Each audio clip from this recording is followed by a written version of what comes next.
Well, greetings and salutations, everybody. Welcome back to the best damn show on planet Earth, the Erick Cepero Show, coming from right here on my YouTube channel. I'm, of course, your host, Erick Cepero, and today is Monday. It's a Labor Day, and I want to say thank you to all you workers who've worked so hard throughout the year. Enjoy your day off, and by the time this video out, it's no longer Labor Day, but today I'm here in Celebration, Florida for DETOUR WDWNT, which is their own version of Disney's Destination D23, which happened just this past weekend, and a lot of cool things have gotten announced. There's one for the theme parks, which is happening here at Disney World at Magic Kingdom over at the Carousel of Progress. And what they're gonna do is they're gonna add in the very beginning of the show, it's an animatronic of Walt Disney himself. And it's an event that takes place during the 1964 World Fair in New York. And as he's there in his office, he's talking about everything about Disneyland to Disney World. And right there in his office on the board, there's a big board and there's a huge drawing. And on that drawing is a picture of what Epcot Center was supposed to look like. And when I saw that, I was in shock. I was like, wow, they're gonna actually put that. And I like that as a huge tribute to Walt himself for him trying to draw Epcot Center. And after that, the whole show of the Carousel of Progress starts from there. And then for the movies, they had announced Coco 2, they announced Incredibles 3, Toy Story 5, and then for Avengers Doomsday, they have put some audio clips, no scenes, just audio clips from the movie. So unfortunately, I'm not gonna be able to post it on here. I do not want to get hit with a copyright strike. It's all over Instagram. You'll be able to hear it. And then for here, for DETOUR WDWNT, we're gonna be doing a full tour of the studio, the museum, and hopefully we get to see the podcast studio where they shoot their podcast episodes. I'm gonna ask Tom Corliss to see if it's okay, if I can film. If not, then I'll try to take some pictures and explain to you guys what's in the photo. And then after that, we're gonna be getting a episode of WDW News Today, which that's gonna be a live show with a live audience. It's not gonna be, it'll be posted on YouTube later, but it's not a news tonight. It's a news today with the news, and we're gonna have a live audience, and I'm so glad to be part of it.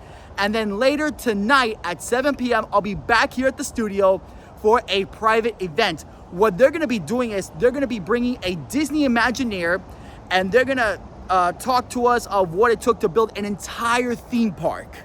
Not just for Disney World, but for all Disney parks around the world, of again, what it took to build an entire theme park. So what they're gonna do is they're gonna break us off into groups, and then that entire group has to build an entire theme park as a group. And I love that, and I cannot wait to be a part of that later tonight. So guys, with all that down, let's not waste any more time. Let's walk right into WDWNT Studios for DETOUR WDWNT. On Main Street, USA, just as all the castle parks begin, except for Shanghai, because, you know, Shanghai. So we have our faux Main Street window, and you can't have Main Street without the Main Street Electrical Parade. The Electrical Parade debuted at Disneyland in 1972. This particular piece is from the return in 1977. The parade you and I know begins in 1977. In 72, a lot of it's flat. They're flats with little wheels, and people are just pushing them down the street like this. And it takes off. It's such a hit that they decide 5 years later, not only are they going to make fully dimensional floats for all the floats, but they're going to build two of them, one for Walt Disney World and one for Disneyland. But this is he has the hat somewhere. He can't find it yet. The hat will be here. The hat is really the cool part. But nonetheless, that's a Disneyland band costume from back in the day. And we're very excited to have a Tony's Town Square costume. My personal favorite restaurant at the Magic Kingdom, as you all know. I'm not going to lie, though. Lady and the Tramp is one of my favorite movies, and so that's part of the nostalgia is we ate at Tony's every trip. So I make fun of it because I love to sit there and complain about the food. But one of my holy grail pieces was always that brooch. I love the brooch with the Lady and the Tramp on it. It's super cute. It's a great costume. It's a great interior. Food. But we're going to start in Fantasyland. And funny enough, kids, if you look at the placement of our Skyway, it's directly between 20,000 Leagues Under the Sea and Mr. Toad. Because that's where it ran in real life. And then it also travels to Tomorrowland. Either way. We're starting in Fantasyland with Mr. Toad's Wild Ride, which existed at the Magic Kingdom from when it opened in '71 up until 1998. Raleigh Crump was in charge of the Disney World Mr. Toad. You definitely see his influence on this shield, which was in the trophy room of the attraction. The trophy room, one of those scenes that was wildly different, if not unique, to the Florida version of Mr. Toad. The Disneyland version was real small. All those dark rides were real small, but Disney World, when that was built, they're like, let's build for capacity. So our Mr. Toad had 2 separate tracks, and they were different. They had different scenes. There were different things to look at. And on one track, you'd see this trophy room. So Raleigh may have painted it. It's definitely in his style. If not, someone tried to emulate him to match the rest of the attraction. Other things that you would have seen in this room, some weird things. We've all been on It's a Small World at the Magic Kingdom, I assume. You know that lovely winking hippo? We all love the winking hippo, right? Imagine if he was hunted, killed, beheaded, and mounted on the wall. Because that's what was in this room. They had Small World animal heads mounted on the wall around this Dude, that's particular crazy. yeah. That's rough. Look it up. It's wild. But this is hand painted. It's a beautiful piece. And then something most people remember from Mr. Toad is going to hell. So that's the end of Mr. Toad, you go to hell. So this is an actual Toad Devil from the finale of the Walt Disney World attraction. That is not his original pitchfork. I don't know if Bob Chapek got it or what. Someone made a very nice recreation of it. But what's funny now is they'll release merchandise for Mr. Toad at Disneyland because it's still there, original attraction. And when you look at that merchandise, what's funny is this guy's on it. He's different from the devils in the Disneyland version. So really, like, the level of detail and how much more personality the artist brought into these devils is the reason they've become sort of the iconic version. So even sometimes Disneyland gets Mr. Toad merchandise, but it's our devil that makes it on there. Look, next time you're on the Disneyland version, you'll notice they're pretty different, size-wise, and even just the facial features are way more profound on this guy. Skyway to Tomorrowland, we're going to go to one of my favorite unsung attraction, my favorite uncelebrated attraction. No one ever talks about Delta Dreamflight. Where Buzz Lightyear's Space Ranger spin is today, originally was an attraction called If You Had Wings. That opened in 1972, sponsored by Eastern Airlines. The reoccurring theme of Tomorrowland is somehow when they design a Disney park, I think they start on the left side and then get towards the end of development, they're like, oh yeah, Tomorrowland. Both at Disneyland and Disney World, they were kind of afterthoughts. They got put on the back burner and then eventually it was like, I guess phase 2 will deal with it. So If You Had Wings didn't open with the park, but it was already under construction on opening day. They knew there wasn't enough to do in Tomorrowland. In fact, if you went to Tomorrowland on opening day at the Magic Kingdom, you want to know all the exciting things you could do. You could ride the Grand Prix Raceway. Yeah, and then you could ride the Skyway out of Tomorrowland because that's all that was open. That's it. No. Now, it's not that bad. By the end of '71, they add Flight to the Moon and the Circle Vision Theater. But that's it for a while. So imagine, if you think about the placement of all those things, that leaves like a whole back end of Tomorrowland that's not there. And so what was there was a wall, basically a construction wall. And what you saw beyond that construction wall was Disney's Contemporary Resort. The saving grace was they tried to line up the Contemporary with Tomorrowland because they knew it would be visible from there, and they have a similar aesthetic. So it worked out okay. The Magic Kingdom began in the early 1990s. They're thinking of how do we update this. At the same time, they're talking about it at Disneyland. Euro Disney is designed with a Tomorrowland that's not a Tomorrowland, it's Discoveryland. It's a whole new thing. And so we eventually will get to a Tomorrowland, which is a city of the future, but of our dreams. It's kind of a 1930s and 40s look at tomorrow, Buck Rogers kind of vibe or aesthetic. That's where we eventually end up, and you end up with signage like this, please do not feed the birds, and it looks like it's riveted, and it's very cute. This is a really cool new piece. Many of you are familiar with the People Mover at Walt Disney World. I'm sure you know for a little while it wasn't even called the People Mover. It was the Tomorrowland Transit Authority. The Blue Line is what it was referred to as part of the city of New Tomorrowland. So to fit that city, you needed people that looked like they worked for the Transit Authority. So obviously the People Mover cast costume and the new Tomorrowland costumes are very cool. They had that feel to them, but they could have been taken a step further. This was a hat that was designed possibly to be worn by those operating the People Mover. It didn't make it. They didn't approve it. They didn't want to spend the money. But so here's a mock-up they made of what that hat would have looked like. And they kind of look like out of the 30s, 40s, 50s, a bus driver, right? That's the vibe they're going for. But it's glittery and shiny and fits New Tomorrowland. Now, I love to talk about the things that didn't happen. And so this is one of those things that didn't happen that looks super cool, but then once you realize where it was going to go, you get real sad. That is a flying saucer. If you don't know the history of the flying saucers, they existed at Disneyland in their early years, and they didn't work very well, and so they had to be removed. And eventually, in that place went where Captain EO, the theater where Captain EO would go. Now it's a big empty theater. But either way, they tried flying saucers. They didn't really work very well, and so I think that always stuck with Imagineers that, hey, someday we should figure this thing out. And so as early as the early 1990s, they start trying to figure that out. So this is a maquette. This is a model mock-up of what a new age flying saucer would have looked like. And what we've discovered when we were handed this was that from the earliest plans of New Tomorrowland, they were going to get rid of the Carousel of Progress and put this flying saucers attraction in that building. So there are a couple pieces of concept art back there. What's really interesting is you could tell that's the Carousel building in that middle piece at the top. Because you see there's a sort of a centrifuge in the middle where people are waiting. They're looking out through glass windows at the table where the saucers are. But what's apparent is, you know, the Carousel of Progress, the way it's set up is each theater is like a pie slice, kind of. And it looks like each pie slice, except for maybe the front one, which would have been the entrance, would have had a separate table where guests could load into their flying saucers and then bump into each other and everything, while there's a big, probably projected wall of outer space on the other side. On display, we have one of the earliest mock-ups of the gun, the blaster, and then also an early mock-up of the Z. That is one of the actual Z targets. That's how they turned out. Those are on loan right now. What's really cool, though, is there's some art in the middle there, too. Number one are two drawings of, there's Buzz and there's Zurg. Look at that. Does that look like Emperor Zurg to any of you? No. Nope. There's a reason. This attraction goes into development around 1996. Toy Story's only just come out like a year or so before. Zurg is mentioned in Toy Story. He's mentioned.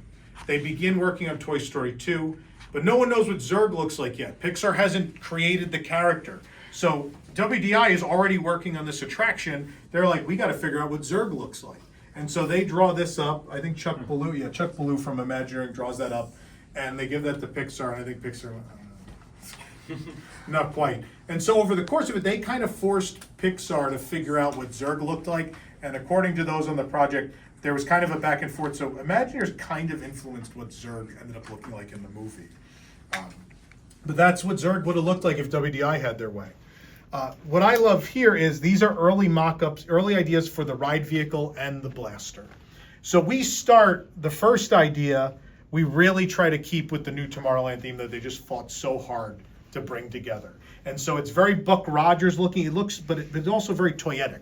So it looks like kind of a 1930s tin toy of a rocket ship you would have sat in. And also the gun, same thing, looks like something from that time period kids would have played with, a sci-fi blaster of some kind.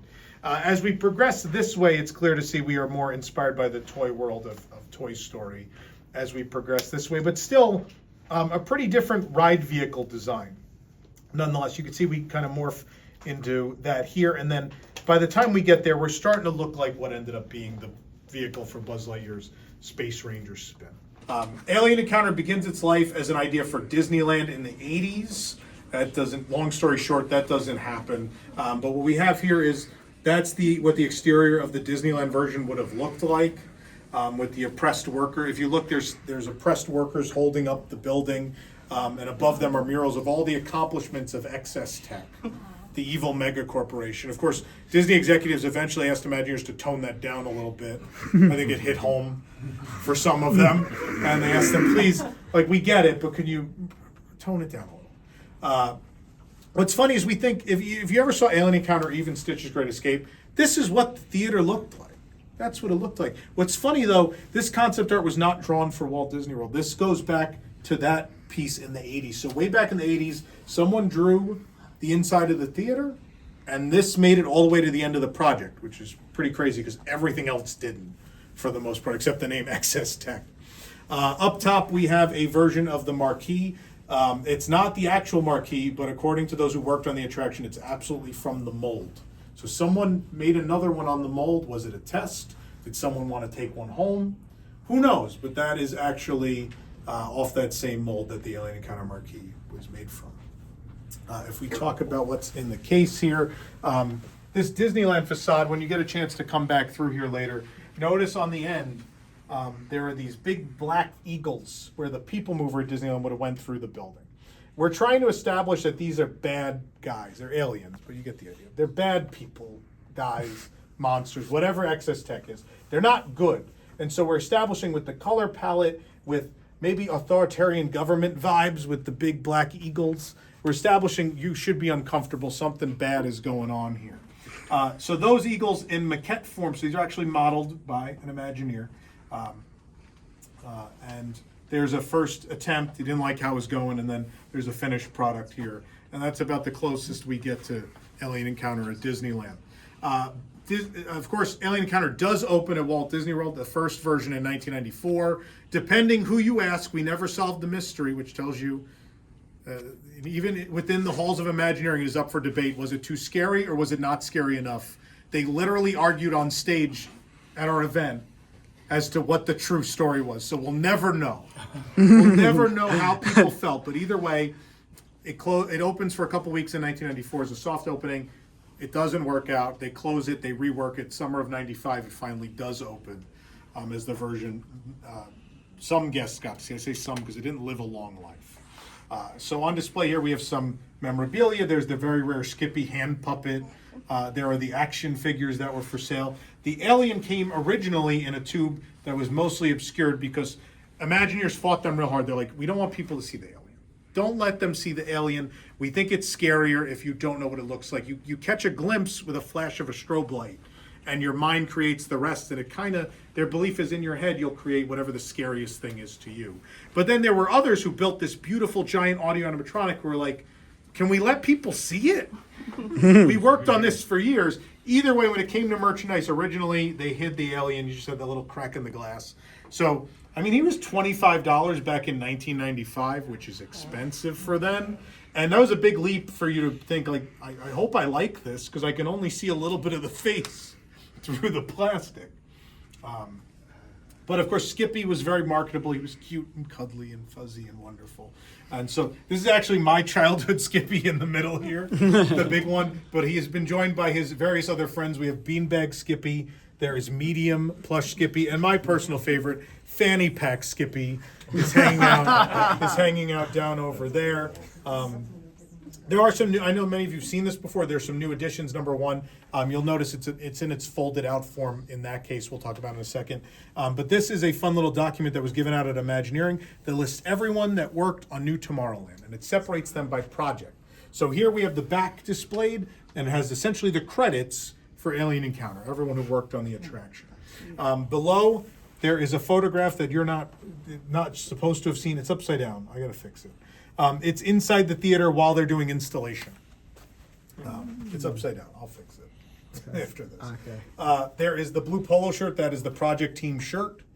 If you worked on Alien Encounter, down at the bottom are two of the shirts they sold. On the other side of the Skippy shirt is him in his unfried form, and then on the back is Skippy after he got fried as he went through the excess teleporter. Leagues Under the Sea is released in theaters in 1954, just months before Disneyland opens to the public. In fact, I have a note from this week, and there's a really cool piece of connective tissue between the two. A gentleman named Roland Hill. Roland Hill is someone apparently that Walt Disney met while he was in the service earlier in his life. And funny enough, he ended up in Los Angeles working in the movie industry. Eventually, that brings them back together. They end up working together on 20,000 Leagues Under the Sea. Roland Hill ends up doing scenic design and such on that film. After 20,000 Leagues is wrapped up, after his work is wrapped up there, Walt needs people to help with Disneyland. Roland Hill ends up not only working on Disneyland, but helping to design Sleeping Beauty Castle. So 20,000 Leagues has a lot of influence on Disneyland just a couple months down the road. Funny enough, we're talking about Tomorrowland. 20,000 Leagues, when they have those big empty show buildings in Tomorrowland when Disneyland opens, they fill out a couple with corporate sponsors, but there's still a big empty space. They don't know what to do, and Walt Disney sits there and he goes, "We have those movie sets still? Yeah. All right, drive them to Anaheim." They take the actual movie sets from 20,000 Leagues Under the Sea and put them in a show building in Tomorrowland, and you as a guest can walk through those real movie sets from one of the most legendary films of all time. There's a reason that's never done again, because you want to either preserve those things or because it's usually you throw those things out after a movie's done, especially back then. But either way, 20,000 Leagues obviously is a huge hit and will continue to influence the parks long after that walkthrough at Disneyland. In fact, when Walt Disney World is in production, when Walt is alive, there are a lot of ideas for attractions that do not exist at Disneyland. The Imagineers let their imaginations run wild. They have all these great ideas for things you've never seen before. And then Walt passes away, and Roy Disney, his brother, who's a wonderful human being and carries out his brother's dream, but he's a money guy. He was the finance guy. And so he, as a businessman, decides, hey guys, look, what we did at Disneyland works. Maybe don't break the mold. Maybe we should give people what they expect from Disneyland. And so there is very little brand new when the Magic Kingdom opens in 1971. One of the fights Imagineers win is to build the submarine voyage, but make it 20,000 leagues under the sea. So what's funny is people will say, oh, well, what are the original attractions at Magic Kingdom when it opens in 1971? Country Bears, Hall of Presidents, Mickey Mouse Revue, 20,000 Leagues. This really isn't an original attraction. It's the Disneyland Submarine Voyage with an overlay. A lot of the scenes are straight from Submarine Voyage, including the kooky like sea serpent character. There are things that don't fit in with 20K, but are in the attraction because really all they got to do was this, and it's kind of enough though. Harper Goff's Nautilus design is legendary, it's perfect, and so to have a whole lagoon where these are coming in and out of waterfalls, you couldn't ask for more. It's amazing. To have in 1955, what park would he have built? And that's what they go about doing. So one of the things that stuck with those young kids in Southern California was their walkthrough of the 20,000 League sets at Disneyland. And so they decide, maybe not on opening day, but shortly after, they should have a walkthrough of the Nautilus at Disneyland Paris. And so they decide when they're going to build a Space Mountain. Discovery Mountain is what it started as, but eventually they picked the Space Mountain name. Out in the lagoon in front of Space Mountain, they would put a Nautilus on display, and you could walk through that Nautilus, and it would be a lovely nod to that original attraction that meant so much to them as kids. The only problem, folks, is we don't actually get to go in that submarine. So you walk out past Space Mountain, and there's the Nautilus, and there's a spiral staircase, a queue entrance and a spiral staircase that takes you down into the Nautilus. You think that's where you're going. The nice thing about a spiral staircase is it's an opportunity to disorient you. And so you think you're going this way into the sub that you just saw in the lagoon. You're going that way. You go past the tree line outside the park into a show building and walk through. And then you come back up the same spiral staircase, other side, and you're like, wow, we were in there. No, you were never. You were never in there. The amazing thing is, though, this is an opportunity to rebuild those sets as if they were real. So we're not building movie sets that end up here where the lighting would be. They're taking whatever reference photos, whatever they have of the original sets at Disneyland, which at this point are long destroyed. They're gone. They did not live. They weren't built to live. So they have to try to figure out what all that looked like and then build it as if it was the real Nautilus. And that's what they do. So fun thing here is these Polaroids are reference photos that Imagineers took to send back to California to show how the project was going. You couldn't email someone back then. So what you had to do was you take Polaroid flash photos, or if the environment was bright enough, you get that big camcorder out, and the Imagineers would walk through the space or ride the attraction with the big camcorder and then send the tape back to Glendale so people at home could review how the project was going. A much more difficult time project-wise. You have to wait a little while to get those approvals. It's not instantaneous like it would be today, or at least somewhat instantaneous. Here we go. I don't even know where to stand. We'll do our best, everyone. We'll do our best. So we've made some changes in here, but of course there's a couple things in here we want everybody to see. And those things would be our pieces from the Great Movie Ride. Yeah. Everyone here's been on the Great Movie Ride? Yes, sir. Miss it? Yeah. Yeah, I'm sorry. I'm sorry. I wish. Well, this is as close as you're going to get. I'm honored that you get to see these things today. So we'll start over there. I see dead people. There it is. That is one of those mummies from after the Anubis scene of Great Movie Ride. That was an animated figure, we would call it. I don't know if we'd call it a full animatronic, but it's close enough.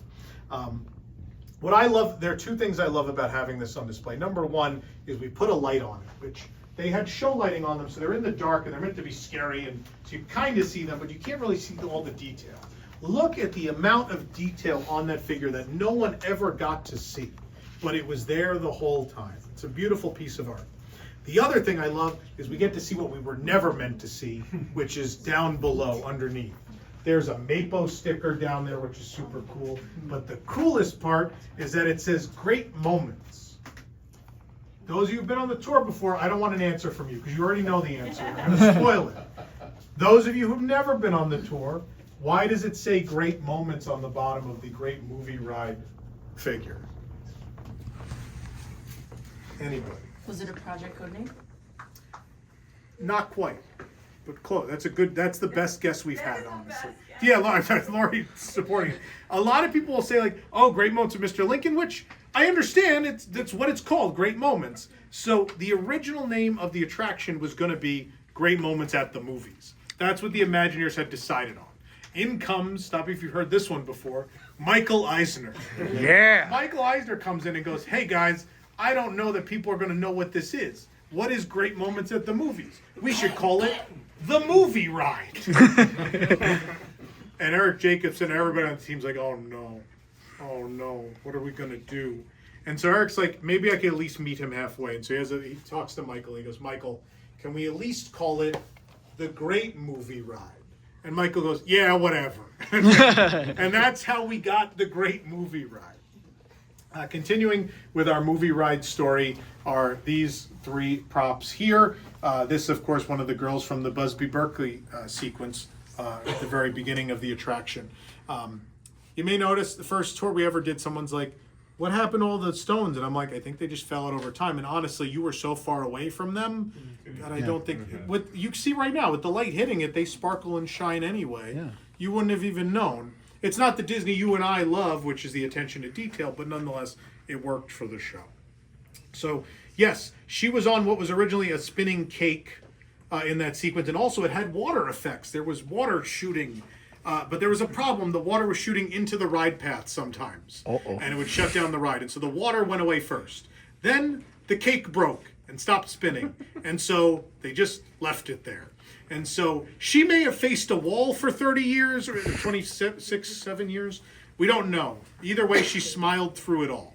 But fun fact about this, so they had lots of film footage to go through. It was a little harder than it is today. We're not talking about, they probably weren't even looking at VHS then. They were probably being sent reels by MGM to look at of these films. And so they did their best they could. They're like, okay, we got close-ups of the faces in this movie. We can sculpt the face from that. But the problem is we don't have models for the body. What are we going to do? So some very unfortunate ladies of Walt Disney Imagineering volunteered to be the body models. And so when we had some of the Imagineers here a couple of years ago for the anniversary of the park, Brock Thoman, who worked on the attraction, comes in and he hits me there and goes, Tom, I know who that is. I go, what do you mean you know who that is? He's like, I know whose body that is. And I go, Brock, of course you remember what lady was the body model for the... Anyway, boys will be boys, right? If she's still alive. The body model? Yeah.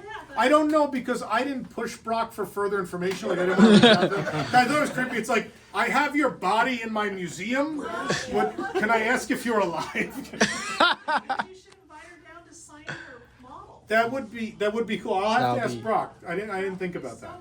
I was so weirded out in the moment that I never thought about that. So, but it's a really good idea. That would be really cute to have that person come see this. That would be really cool.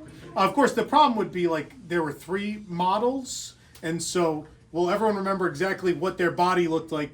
40 years ago. I don't know. Probably. Us girls do. Yeah, us girls do. Anyway. So there's our Busby Berkeley girl. There she is. Behind her, we have a chimney sweep from the Mary Poppins scene of the attraction. He would go back and forth like that. He was lit from behind, so you're seeing it lit in a way it was never supposed to be. So you're seeing a lot of things you're not supposed to see. But yeah, he was pretty simple. He just went back and forth like this on the rooftop. And then my prop. This, garbage cans are such an important part. I'll try to talk around her. Garbage cans are such an important part of the Disney theme park experience. This is, I can say without a doubt, the most important Disney theme park garbage can, period, for a number of reasons. So, Mickey and Minnie's Runaway Railway, my favorite attraction. Oh no. Has a handful of references to the Great Movie Ride. There's one I love, which is the Twister. At the early scenes of the ride, there's a Twister. Right. When they were making the Great Movie Ride, they intended for the Twister scene to be your entry into Oz.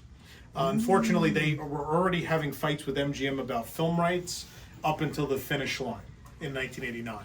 And so they didn't get to do the Twister scene. Instead, they threw some Mickey Mouse footage from Fantasia in there. They blew the wind. That's why there were wind machines in that room, to make it feel like you're in a Twister. Instead, it was Mickey in the Fantasia scene. They painted the wall a little bit.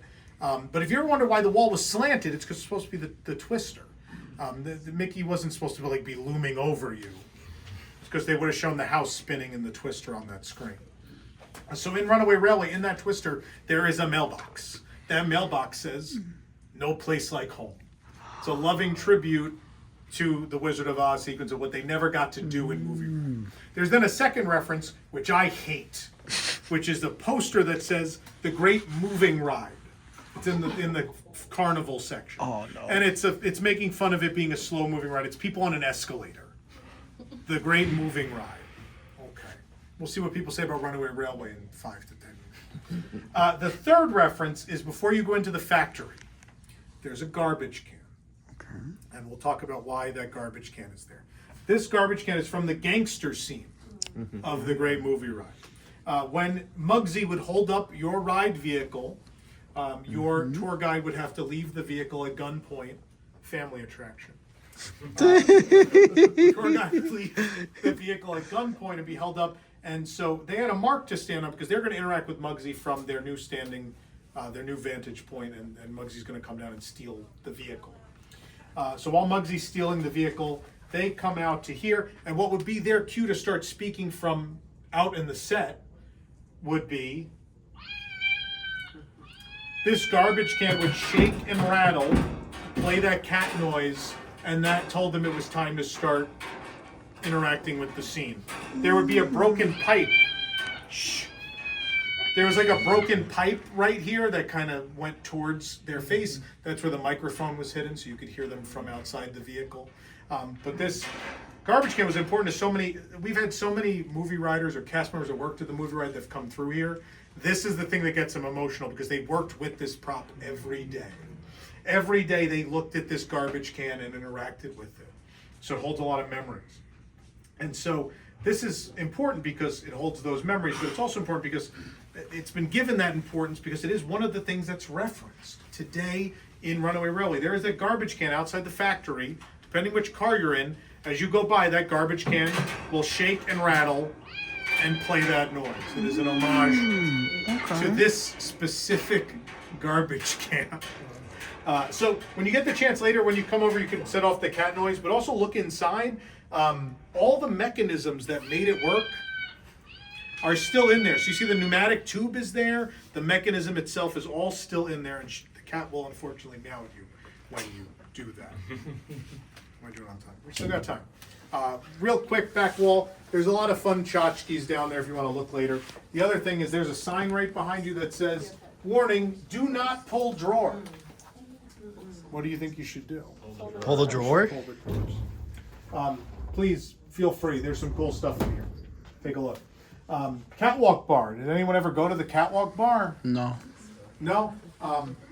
Where Club 33 is today at Hollywood Studios was the catwalk bar. It is above the Disney Junior stage. The reason it's above the Disney Junior stage is that's where the catwalk goes.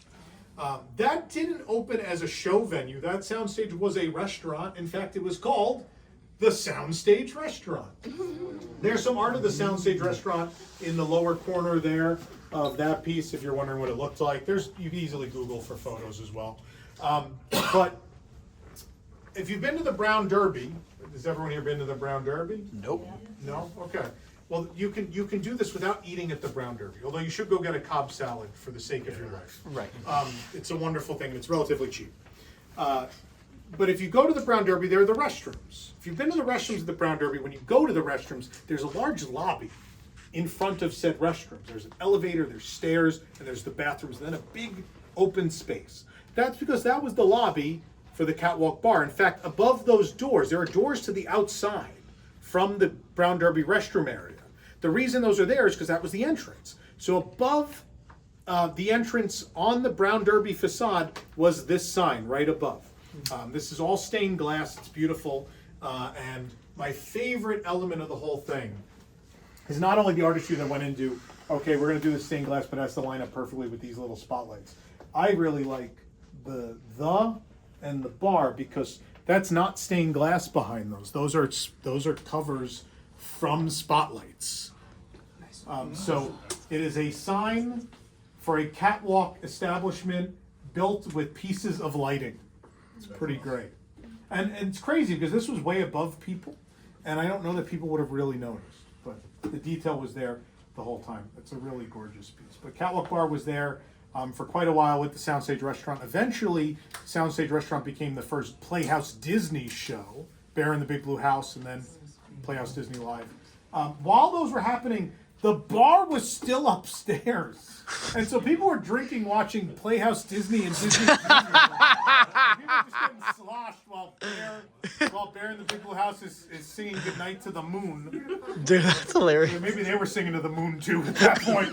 I don't know. But shortly thereafter, they closed the Catwalk Bar. It remained empty for a long time. And then when Club 33 was looking for locations, they sealed it in.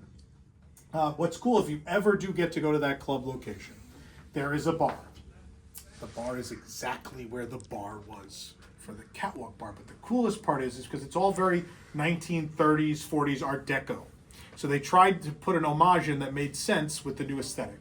The homage is one of those, of the time, it would not be weird to find an Art Deco style cat clock on the wall. And so on the side of the bar, there's a cat clock, which is a reference to the Catwalk Bar. Muppets and 50s primetime. This is not typically on display, but I saw this when I was getting ready this morning and I wanted to bust this out.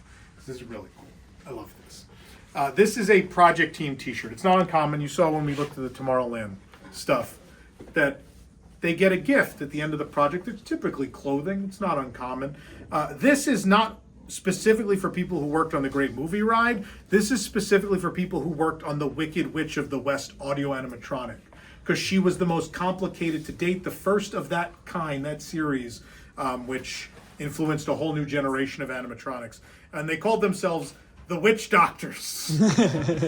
So it's pretty cool, and it says the Sarkos Witch Installation Crew on the back. It's a very, very cool shirt for a very, very cool project. Very meaningful project. In fact, back in the day when Movie Ride opened, it was not uncommon. People would go on the ride and say, oh, there were a lot of animatronics in that ride, but man, that actress that played the witch was great. Because people were that fooled. The same way people were fooled in 1964 at the World's Fair. People were not ready for this technology fully in 1989. Some people were like, that had to be a person. It had to be. We're going to talk about Cousin Megan. Cousin Megan, Megan Shaw Martin, a sister of our own Sabrina, worked at 50s Primetime. Was it 2010 to 17? Is that right? Or 16? 16. From 2010 to 2015, 16, she worked at 50s Primetime. There is a tradition at 50s Primetime, which is in honor of cast members that work at the establishment, they'll name some of the food items after them. And so Megan was one of the most beloved members of the team, unfortunately died from ovarian cancer. After she passed 50s Primetime, in order Megan's Meatloaf, that is named for Megan. This is Megan's actual 50s Primetime Cafe costume we have on display. We're very honored to have it. There's a picture of Megan down there on the job, which is very touching. And then we have a number of really great little pieces from Primetime as well. There is a 30th anniversary sign in which the Cousin Megan's Meatloaf is heavily advertised from the 30th anniversary of the park. The two posters on the wall there are the real deal. Those are the real posters that were outside of the attraction originally. So the Piggy and the Kermit that flanked either side of the attraction entrance. On this side, there's some memorabilia. These are the original plush that were sold around the opening years of the attraction. Kermit with his crazy, the eyes are nuts. They also have a very cute bean bunny. Later, they sold this bank. There's also two pieces of, there's two photographs. The two photographs are of the original model of Muppet Studio and Muppet Vision 3D. This Muppet Studio sign was a mock-up because Muppet Vision 3D was supposed to be part of a much larger project. They thought they were building the entire Muppet Studios. Of course, Jim died in the process of making Muppet, or just after completing the film of Muppet Vision for the most part. And unfortunately, the family then got into a legal dispute with Disney. There had not been anything signed at that point, but Jim had pretty much verbally said to Michael Eisner that we are going to sell the Muppets to Disney. Unfortunately, that doesn't always hold up in court. So, but either way, they're working on a whole land. This is a mock-up they made of a sign that would have been in the land for the Muppet Studios. This is the 3D stick. This is it. This is the one that's in the beginning of the film. So when Gonzo, it comes out you right at the start of the film, and Gonzo then doesn't realize he's slowly moving this way and the door cracks open. This is the stick. This is it. So this is the very first thing that comes at you in 3D in Muppet Vision 3D. And Paul Osterhout, our good friend from Walt Disney Imagineering, was given that after the project wrapped up, and then he took it home, and then it stayed with him all these years, and now he has been nice enough to loan it to us to show to all of you. You get to spend some time with it, which is pretty cool. The final thing I'm going to end on real quick are these two pieces. We got one new piece down here. How many people remember the Honey, I Shrunk the Kids movie set adventure? Yes. I got lost in there and yelled at once. It's great. And then many hours spent riding Auntie the Ant, and my grandmother got stuck in a slide. I have a lot of stories from that playground. I spent a lot of time in it. This is the exit sign. So when you entered the attraction, there was a big clapboard again. They're letting you know you're entering a movie set, and so it's action. So there was a clapboard to signify that the action had begun, and you entered. It was right under the main marquee. There was a big clapboard that welcomed you. As you exited, to let you know that the scene is done, got to hit the clapboard again. That's a wrap. Thanks for playing. This is the exit sign. So this was there on the fence at the exit up until the closing in 2016. Last but not least, we have our wonderful painting. Imagineer Eric Robeson, who just a couple weeks ago, if you follow Walt Disney Imagineering on Instagram, you saw the official portrait for Disneyland's 70th anniversary. That's Eric's. Eric has done the official anniversary portrait for Disneyland's 50th, Walt Disney World's 50th. The list goes on. Shanghai's 5th. It goes on and on and on. The Tokyo Disney 40th he did is actually hanging in the Fantasy Springs Hotel. If you ever get to stay there, you could go look at it. Not a lot of those pieces are on public display. That's like the only one other than this one, which is the unofficial, official 35th anniversary of Hollywood Studios. So when Eric and 18 other Imagineers who built the park were coming to the event, I said to Eric, hey, is Disney having you make a painting for the anniversary? He said, Tom, they're not. I said, well, I'm going to have you do it then. And so this is what would have essentially been the official anniversary portrait of Hollywood Studios 35th, but Disney didn't ask for it, so we got it instead. Obviously, there are things on here that maybe he wouldn't have been allowed to do. If it was for Disney, there are probably things they didn't have the rights to, but nonetheless, we have our beloved Gertie, the Monster Sound Show movie ride, the Arch. What's funny is this is also like, I feel like it doomed the remaining things on it. So I'm real worried about Gertie right now, because I think she's now the last like standing thing on here. And because the Arch and Kermit very recently got the axe. But yeah, so this is the original painting. We do sell a print of this also if you'd like to take it home. A few moments later. Pops up.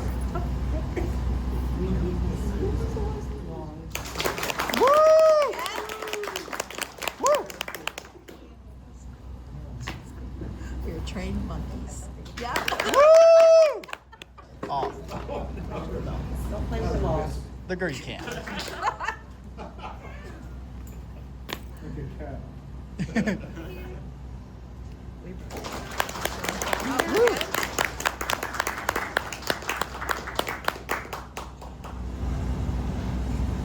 This is what News Today looks like.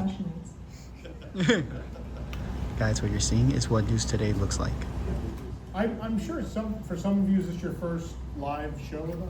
Later that same evening. You just shared a little bit. straight. Who has it on that side?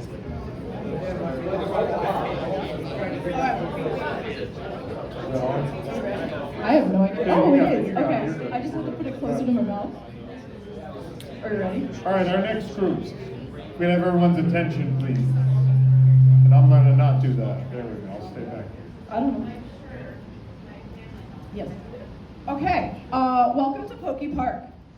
Hence the one IP that does not have any, I don't know, anywhere in parks right now, but deserves its own land, its own world. Let's be honest, it's all digital, and it is still going strong. So, obviously, the theme is Pokemon. You have the main icon, like advertisements. We're gonna stick with the Pokeball. Your big weenie will be the Elite Four, which we will talk about later on when we get into a little bit more of the interactive section. For right now, let's touch on how we divided up the park, where we have the biome structures. I know we want Kanto region and all those other ones, but that gets confusing as we add in more Pokemon. So let's stick with the basics of like city, mountain, forest, and then in between that you have a lot of rivers and water-based. So let's go with...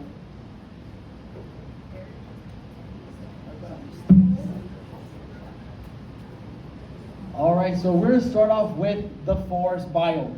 So this is a version of Splash Mountain. So you're in a log, and you're going through this forest, and you see all these little squirrels just running around, and people are gonna be like, oh, look at all these little squirrels just running around the forest. And as you go higher, they evolve and they get a little bigger, and they're still running around the forest, and it's all cute. You see water being squirted all throughout the forest. But then as you get to the very top, you see the Blastoise, which is the last evolve of Squirtle. And as you go down the slide, it's gonna shoot water up in the air, and you might either get hit or not hit if you get lucky. And the next attraction that we have, this is one of my favorites. This was amazing, and I want to thank Annie for drawing this. She did great. I came up with the inside of the building, what it was gonna look like. I thought of this as a version of Alien Encounter. So this is an attraction called Mew 3 Breakout. So a gentleman named Giovanni wanted to come up with his own version of a Pokemon of Mewtwo. So he goes ahead and he invites all his guests into the lab. As you can see here, we're all gonna sit down, strap on, and see this whole creation come right before our eyes.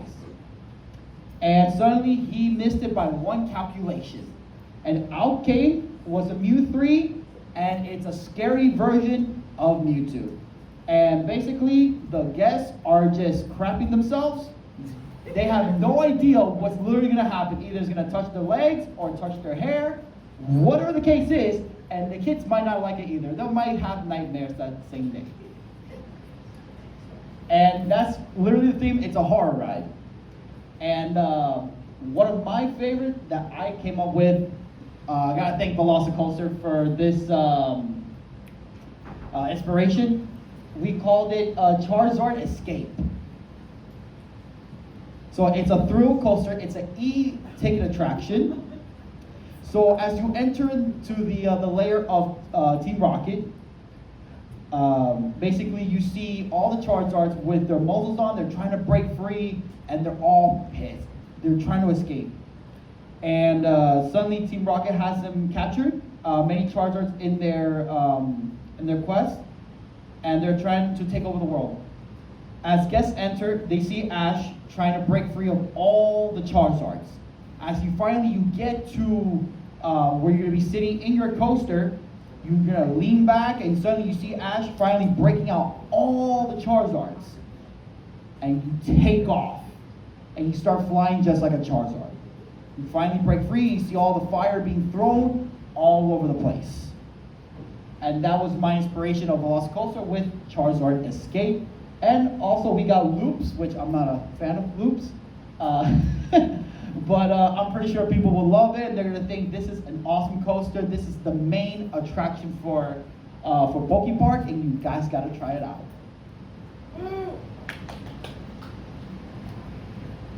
But there's more things to see and more things to do in Poke Park, such as exploring a fun, vibrant city. This is where you're going to find most of the little shops, little main street, lots of things to look at. You like browsing? I love browsing. Window shopping. If you have a little kid, we have a little riff on Build-A-Bear, but it's Build-A-Mon. You can just stuff your own little Pokemon, little voice box in it, they can little sound. It's cute. You're going to have a dark ride and drop tower ride where you go into Lavender Town. It's this, in the games, it's this really scary ride. You go in through a giant Gengar mouth. It's a ghost type Pokemon. It's the Gigantamax version. You go in through its mouth, you ride up this scary tower, and then at the end, the floor breaks through and you're crashing down. But ghost Pokemon aren't that scary. They save you and you land safely and you exit. Or maybe you died and you're now a ghost Pokemon too. Who knows? There's a beautiful little Ferris wheel where the little carts that you ride on are different themed Pokeballs. So a regular Pokeball, a Great Ball, Master Ball, so on and so forth. And maybe there's like carnival games where you are playing as a little Squirtle and you're trying to squirt water to extinguish some fires, and the first person to extinguish their fire wins a prize. Very cute.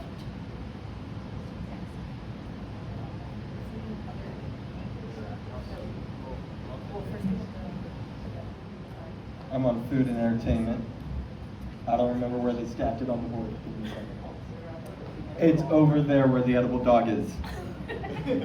Okay, so real quick, because they also put Pokemon Go up here, I work on that game, so I know a lot of stuff about Pokemon.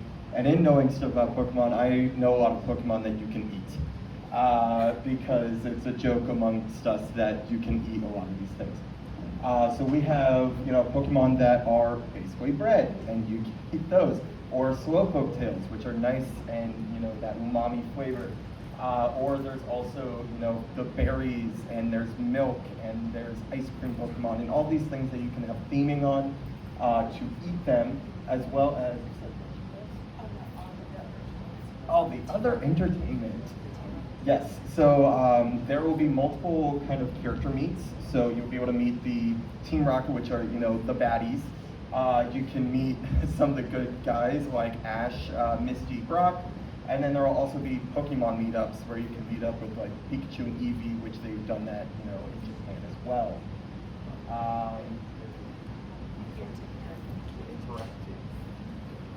All right, we're getting to the interactive segment of our presentation here, which is with the Pokemon Gym challenges and the Elite Four finale.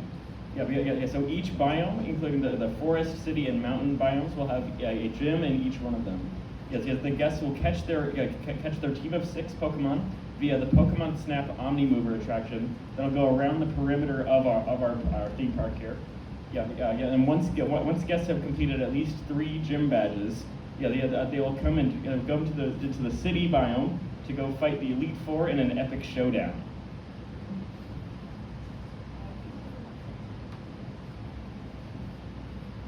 The Pokemon Company is a very large company and has a lot of resources at their disposal, and we will try to leverage as much as we can this partnership that will be very, very cordial, very, very two-sided. They will do most of the marketing for us. A lot of people are aware of a lot of the Pokemon, but not all 1,025 of them and the multiple different forms that they have. And we'll try to explore those different types of forms by working directly with the Pokemon Company to represent their Pokemon in the way they would like to. I do see that somebody put up an actual version of an edible dog. It's quite disturbing, but quite delicious at the same time. It can evolve into a larger, more expensive type meal. You'll utilize these evolutionized, that's not even a word, evolutionized meal, deal, merchandising opportunities to try to sell people on the upsell. That's where the money comes from. And if there isn't a lot of it, then we'll fall back on the partnership that clearly is working out very well. Pokemon partnership, I'm a marketing guy. Cool, I get back into here with this park capacity. So I was just sitting there and I was doing numbers, adding up numbers based off the spreadsheet and looking at, if we get 3 larger rides, 2 dark rides, water ride, 2 art shows, a couple people movers in there, a Ferris wheel, the smaller show, all of that kind of adds up to that nice 24,000 number. So very focused on, hey, we have a number that we gotta hit, let's hit it. Up here was just, a slew of the options that you would be able to participate in. But clearly there would be a couple more that we did not mention, but we did have planned out, like the Pokemon musical would be a great smash hit. Look it up on YouTube, it's actually terrible. But, two of the biggest things with Pokemon, the Pokemon company, is gotta catch them all and be the very best. That's kind of their two slogans. And you'll be able to go to our park, be able to catch them all, interact with these Pokemon as if they're in your real world. And if you pay enough money, you can definitely be the very best here at Poke Park. Thank you.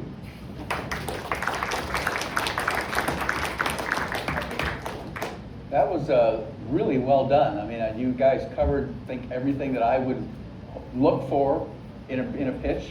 I think this would be a great idea. The only question that someone would have is, if I don't know the Pokemon universe, would I want to go?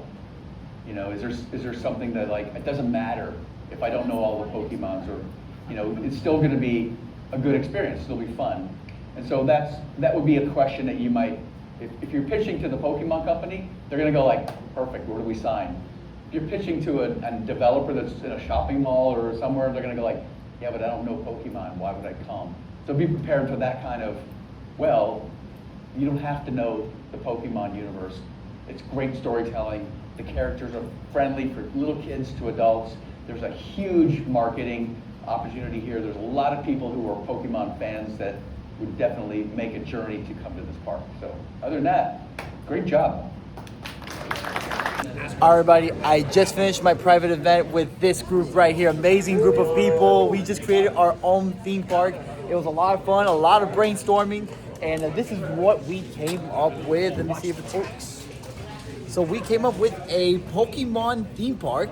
If you guys like the concept art of it, please let me know down in the comments below. We would appreciate your comments. And it was a fun event, guys. So that's all. I'll see you guys at the hotel soon and tell you guys more about the event.